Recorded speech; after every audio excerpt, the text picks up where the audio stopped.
Hello and welcome back to Rev Endurance Sports, and today we're going to do a pre-service video, and hopefully we'll get a post-service video out of this as well, on this Canyon Endurance or Endurace aluminum.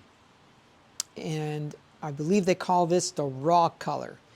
Now unfortunately it is raining in SoCal, or at least San Diego, for the next 3 to 4 days, which is not great for bike shop business because people just don't ride in the rain here.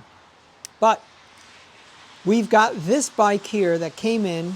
Gentleman purchased it because he wants to start doing tries, and he didn't want to go full bore with a tri bike. He wanted to get a road bike.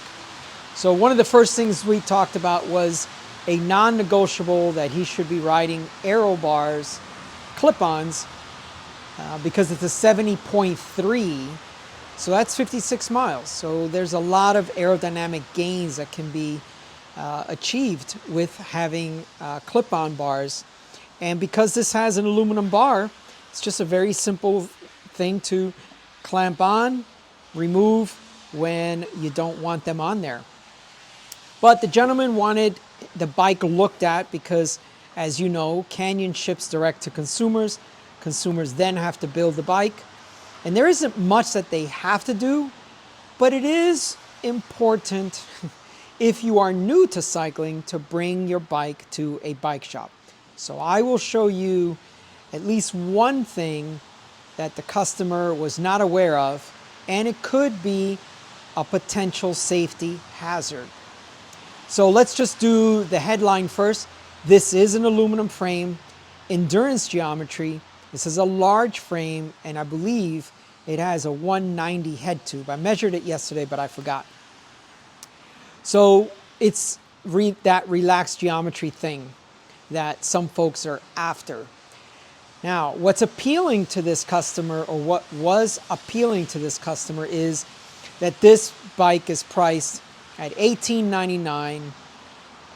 So great bike for the money.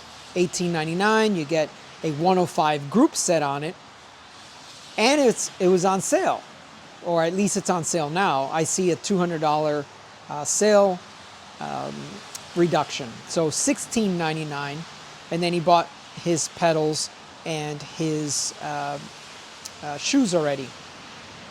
But let's address the safety concern for me. So this is the front brake line, and this brake line obviously has been routed incorrectly as it's going around the back of the head tube. Now the customer told me that he put on the front wheel and the handlebars.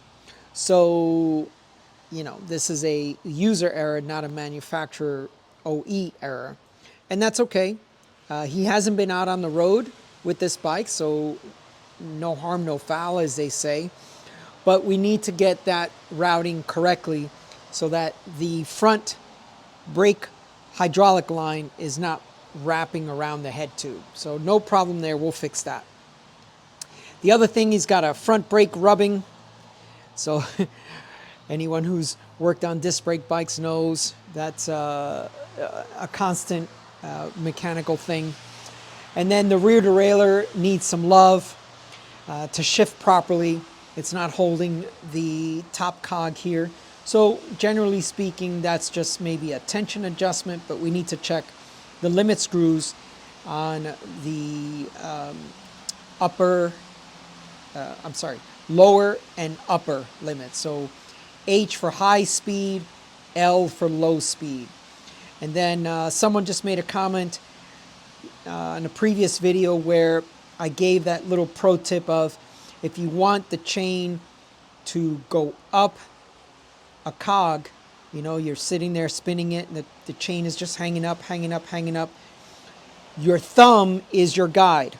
So whichever way you're turning your thumb, that's what's going to aid you in which way you should turn the barrel adjuster. So if you want the chain to catch the cog above it, then you turn that way so that your thumb is your guide, and then the other way. All right.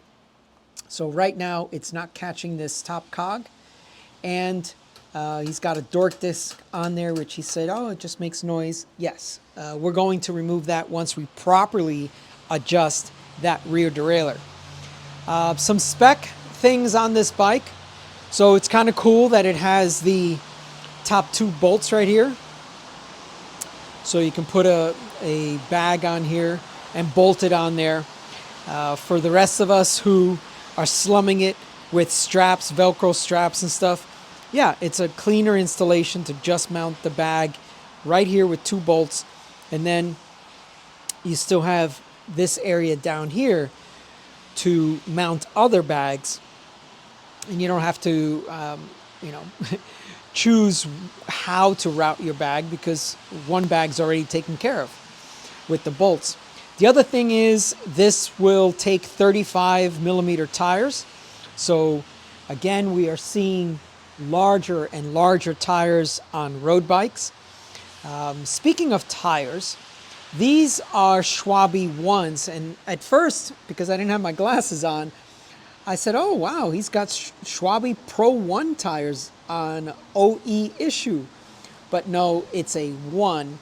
And it is pretty far down in the performance, or at least the rolling resistance category. Let's say at least halfway down from top end, which I guess is also halfway up from the bottom end, half full, half empty, whatever your perspective is. So I think as far as if he's racing this 70.3 event, the 56-mile event, not to mention all the training prior to, he might benefit from a tire upgrade.